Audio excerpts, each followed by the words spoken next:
So, hello everybody. So this talk is called Statistical Learning for Test Classification, and I will demonstrate two open source projects. The first one is scikit-learn, and the second one is NLTK. And I'm actually one of the developers of scikit-learn, so it's a bit biased. Okay, so the outline of the talk is why would I want to do any kind of text classification in the first place? What is text classification exactly? How can I do it in Python, either with open source projects such as scikit-learn and NLTK, or with cloud services like Google Prediction API. I'll finish with presenting some results on the quality of the prediction that you can get with such technologies. So first, what are the applications of text classification? The general scheme is you have a task with some kind of input, and you want to predict something that you don't know yet, based on what you've seen in the past. So for instance, you can do spam filtering, where you want to do to predict whether a given email is a spam or ham or a priority email now. You can do language guessing in tweets or web pages or any kind of text document to know whether the main language of the document is English, Spanish, and French, so that you can use this as a first step for other analytical analysis after, because sometimes you have statistical models that works for English and don't work for Spanish. You can also do sentiment analysis for product reviews. For instance, you want to know whether the customer writing the review are happy or not happy, whether they are overall positive about the product or not. And you can use this to mine customer feedback in forms or any kind of customer relationship management system, so that you can have statistics of the evolution of the customer satisfaction of the time, over the time, for instance. You can also use text classification to automatically categorize news feeds, for instance, our RSS feeds, so that you know whether it's politics, it's talking about politics, business, technology, sports, or what other topic a newspaper must speak about. And so the usual, the most money-making application of machine learning is today is for advertisement placement on web pages, and you can extract the text of the web page and extract the description of the ad and the keywords to try to find a good match between those two, and try to predict whether people will click on an ad if you place it on a given web page. You can also use it for recommender system, for instance for Amazon products or for Netflix movies, to recommend product to buy on a website based on the actual text content of the product, of the description of the product, but also on the past interaction of the user with other related products. So, to do this, we will use supervised learning. Supervised learning is kind of machine learning, which is a subfield of artificial intelligence, if you wish. And the approach, the general scheme, is to first convert the training data of the past that you collected on your production server, for instance, to turn it into a set of vectors of features. Those vectors are typically numerical descriptions of your data. So if you have text, it's not that easy to find the obvious way to find numerical description of your text. So we'll see how to do this. The second step is to build a statistical model that takes the numerical features as an input and will train an algorithm on this input to try to adjust tunable parameters of the model to be able to make good prediction that reflect the data that you've seen. So the most common algorithm you can use to do this is naive Bayesian classifier, logistic regression. It's also called maximum entropy models, multi-node models sometimes, and support vector machines. Usually those are very simple models. They compute a linear function, so they are really simple and really fast to train and to run in production. Then once you've trained your model, you will apply it to new documents where you don't know the category of the document.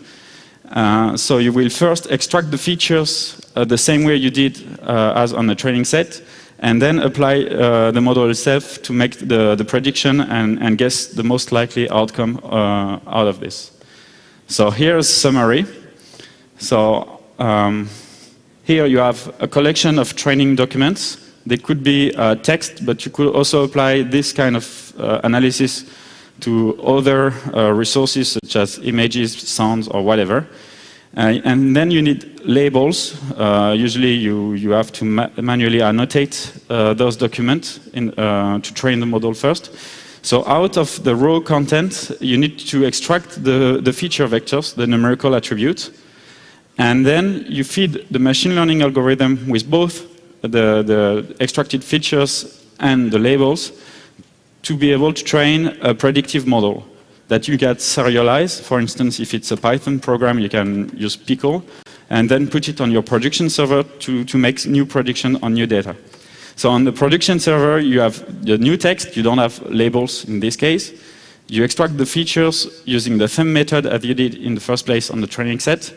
And you use the trained model to predict the expected outcome.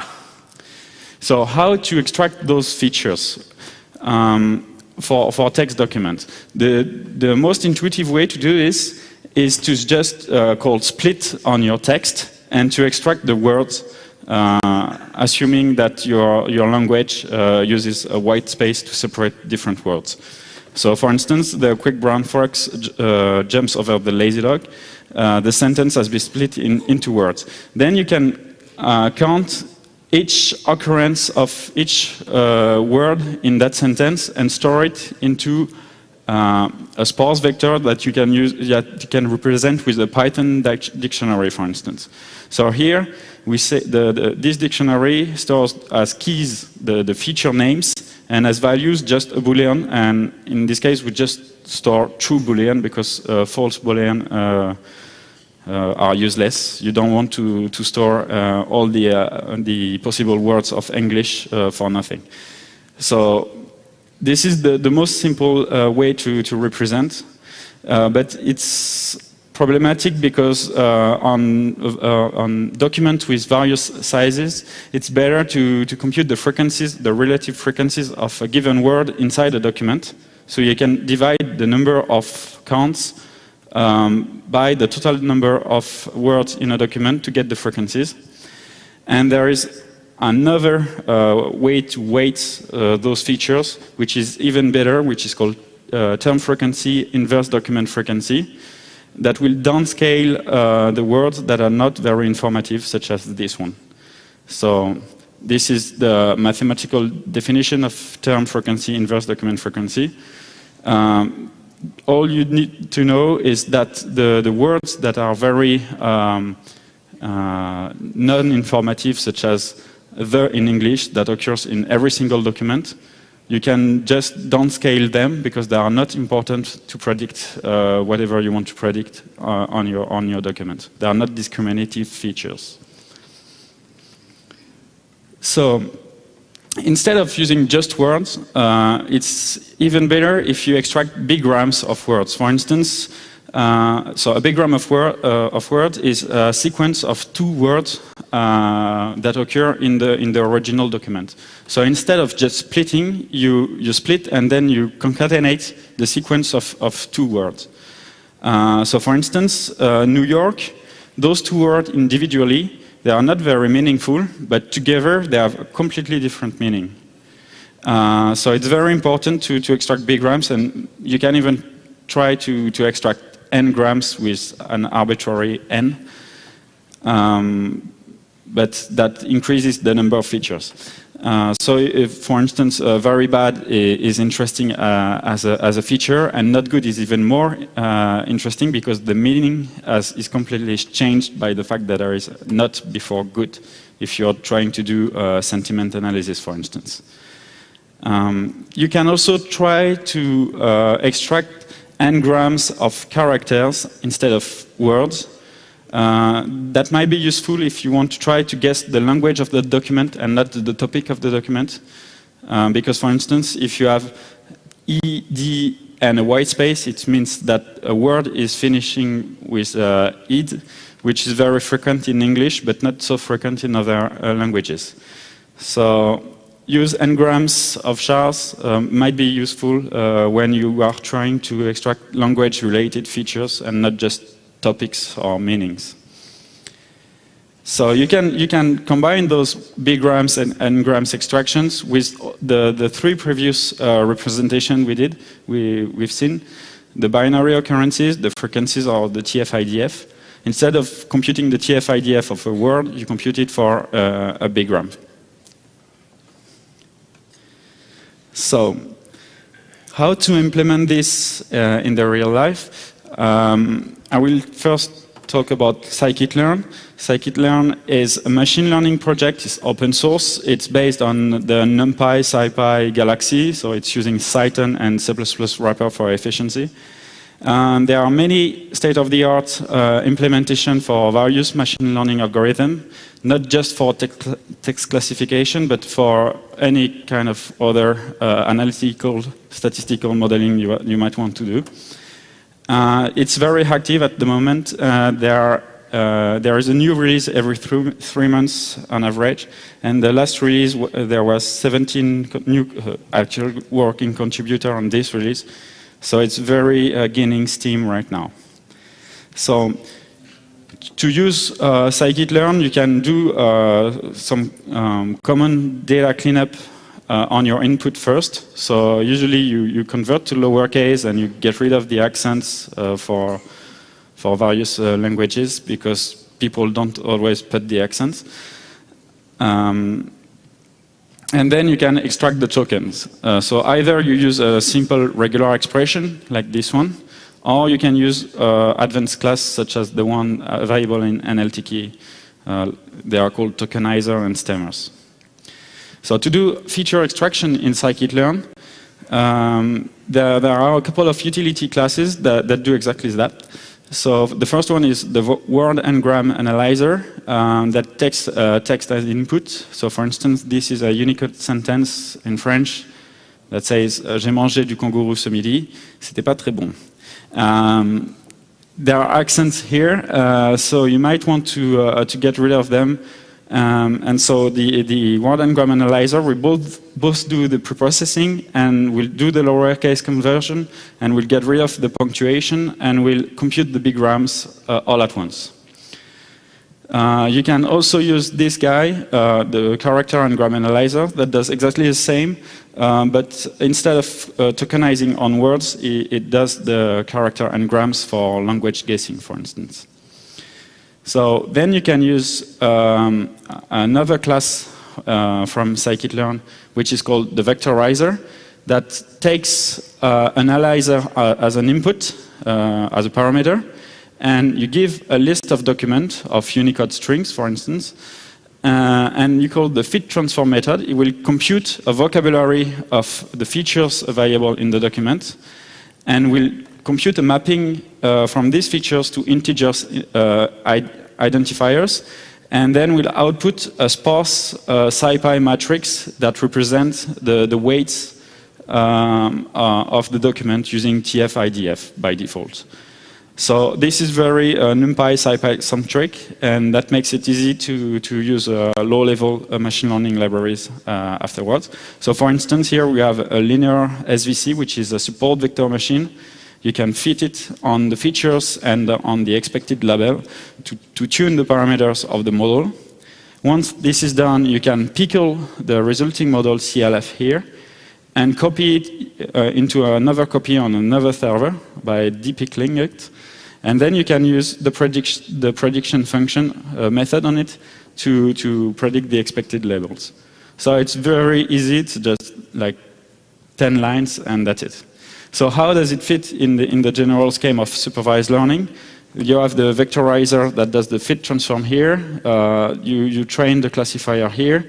Then on the prediction side, you just do a transformation. You don't need to relearn the mapping between the features and the integers indices. And then you can call the prediction function, which is very fast. So an alternative to this library is NLTK. NLTK is Apache free software 2 under Apache license. It's more focused on natural language in general, not just text classification. So there are many other tools that I won't show during this talk.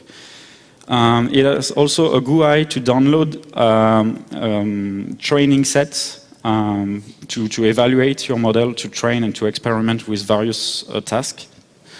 A text analysis class. So here is the API to download the movie review dataset, which is just a polarity dataset between positive example here and negative example here. And you have 1,000 of positive and negative example in each. And you can use this method words to get the tokenized document directly. It's useful when you're developing. So out of those tokenized documents, you can build features by defining dictionaries.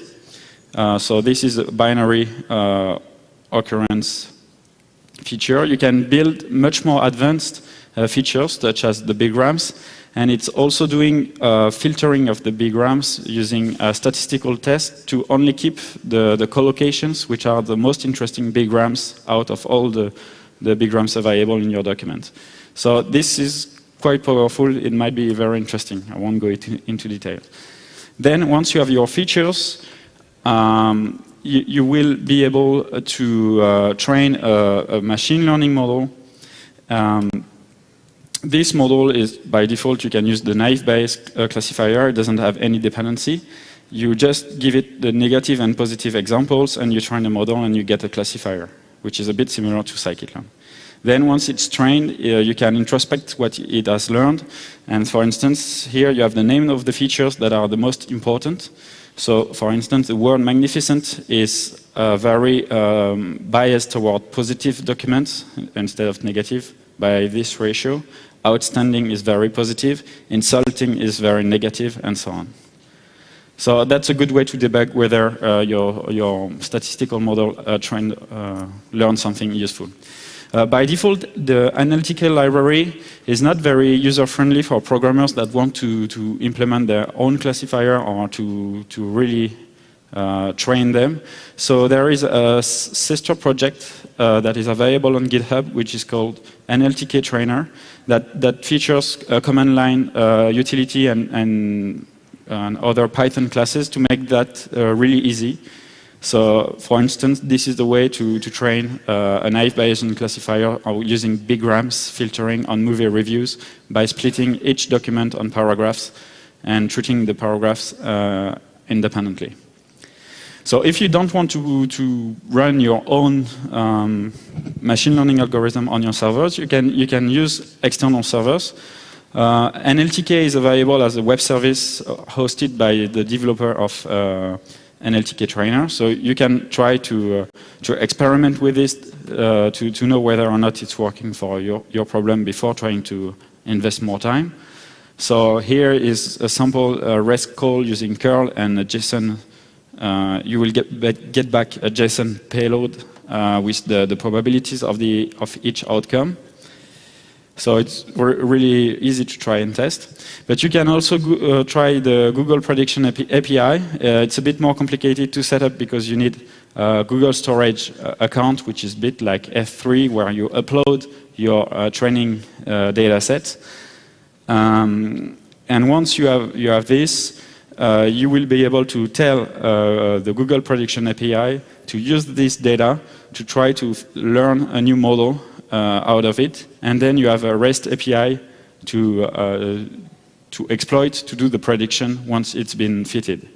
So it's a web service. It's built by usage, and there is a free quota if you are not a heavy user to get started. So here are some typical performance results on a movie reviews dataset, which is a sentiment analysis task. So you want to predict whether or not a movie review is negative or positive. So if you use the unigram occurrence features with the Naïve Bayesian classifier of NLTK, which is the most naive classifier to use, you will get a really poor result because you get 70% success rate, which is not very good considering that it's a binary classification task. So if you just pick up a class randomly, you will get 50%. The Google Prediction API, I just used the default setting, so it's doing the feature extraction all by itself. I didn't try to be smart. And by default, the default settings will get you to 83%. If you use scikit-learn using the default classes that I've shown previously, it's a bit better with 87%. Because the linear support vector machine is better than Naïve Bayesian classifier because it's more robust to noisy features. If you want to handle the noisy features, you can do the collocation feature selection statistical test before feeding it to the Naïve Bayesian classifier. And the author reports this figure on a blog post. I haven't had the time to check. That's really, really good. So hopefully it's that good. I'm not sure. I have to check.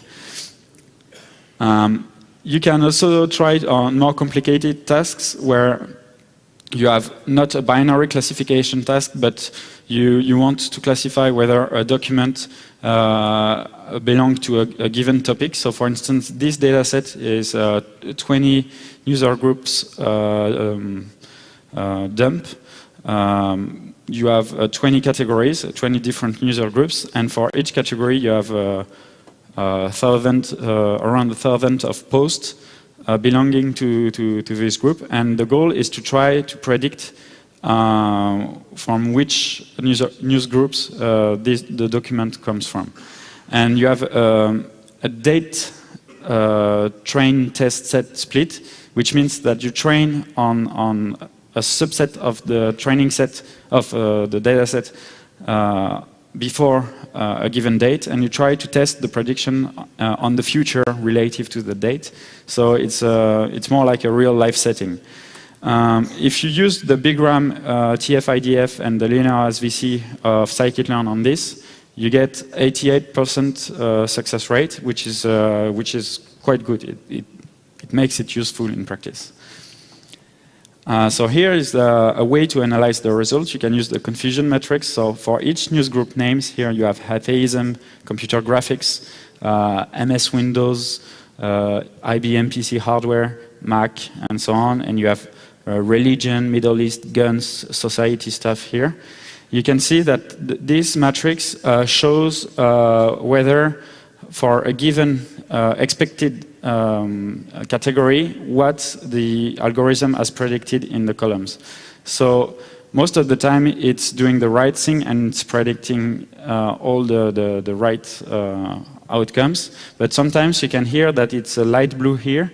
So it's mixing the feature number 5 here with the others here. And feature number 5, actually it's 4. It's hardware, it's mixed with other kind of hardware stuff. So you can see that even the mistakes of the machine learning algorithm, they kind of make sense because those kind of messages were ambiguous. It's even easier to do language identification. So during the tutorial we had yesterday, we downloaded 15 Wikipedia articles of the same topic in 15 different languages, and we extracted the text of the paragraphs occurring in these web pages using LXML. And if you use this analyzer and the TF-IDF vector and the linear SVC model, you will get very almost perfect results. Yeah, okay. Like a 99% success rate. So it's just the French that is a bit complicated. But otherwise, it's almost perfect, especially Arabic, Chinese, and Russian. You just have to look at the character set, basically. So when you do this kind of classification, there is a variant for this, is to predict, for instance, the category of a Wikipedia article. If you have like 500,000 possibilities, then the setting is a bit different, because you are no really longer doing document categorization, but you are moving to information retrieval when you are doing a query, basically, and you want the top results as an answer. So it's a bit different. You could use the scikit-learn and NLTK probably and get good results, but you can scale to this kind of data set better using a full text index that will naturally do the TF-IDF weighting. So you can do similarity queries to extract the top words, the top keywords automatically by using, for instance, Apache Solr. And doing the more like this query, which is really useful. It's not very well known, but it's very useful to categorize text. So some pointers. Scikit-learn, there is the documentation on the SourceForge website, but the code and the pull request and patches and issues tracking is on GitHub. So you're welcome to fork and send us patches. On the NLTK.org website, you have the code, the documentation, and there is a PDF book on natural language processing, which is very interesting, not just for text classification, but for any kind of natural language processing you might want to be interested in. There is also the streamhacker.com blog, which is Jacob Perkins' blog, and is doing the NLTK trainer utility, and is publishing his results of his experiment on his blog, and it's quite interesting to get to know NLTK with real application like this. These slides are already published on my SlideShare account, and you can follow me on Twitter or GitHub. That's it. If you have questions.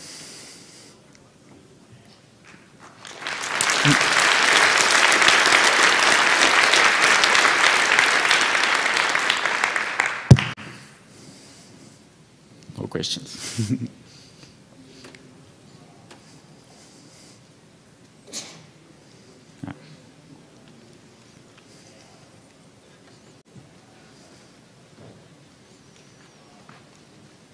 I was kind of interested to see your results on the performance. Google Prediction API was actually much lower than I would have expected. Just curious on your thoughts. Last I checked, Prediction API doesn't expose the algorithms that they use internally. I was wanting to know your comments on whether you thought that was a limitation or not, or whether it's safe to treat it as a black box. Yeah, I think it was a year ago, so maybe it has changed in the meantime. But a year ago, on the mailing list of on the Google groups of the Google Prediction API, some guy tried to reverse engineer what is the algorithm by trying to feed it with artificial data sets that are known to be non-linearly separable, for instance, the XOR problem. And the API was failing, so most probably it's using a linear model such as the one I've demonstrated. And you can, maybe it's even logistic regression trained with stochastic gradient descent, because it's what they've published using for the Gmail priority inbox. And so most likely they use the same kind of algorithm for both services. It would make sense because it's the same kind of application. For the Google Prediction API, I just used the default tokenization, and I don't know what kind of tokenization they do. But most likely it's able to do language identification and text classification for topics. So they must extract a lot of different features and try to select automatically which works and which don't work, using cross-validation and stuff like this. Yeah. Simple one. Are you going to have this available On somewhere we can download the PDF or something? the slides? Yes, the slides. Yes, yeah. they are here. Slideshare.net/ogrisel. Oh, okay. And I think the PyCon organizers will gather all the slides of all the talks and put them online on the pycon.org website. Another question. Have you ever used LD, I think it's an LDA algorithm? LDA, yeah. Yeah, it's supposed to be eliminate the need for doing training corpuses and that type of thing. You still need to train it. It's a machine learning model too. So actually, there are two LDA. There is latent discriminant. No. It's latent. Latent analysis. Yes. And latent directly allocations and linear discriminant analysis, and they are completely unrelated.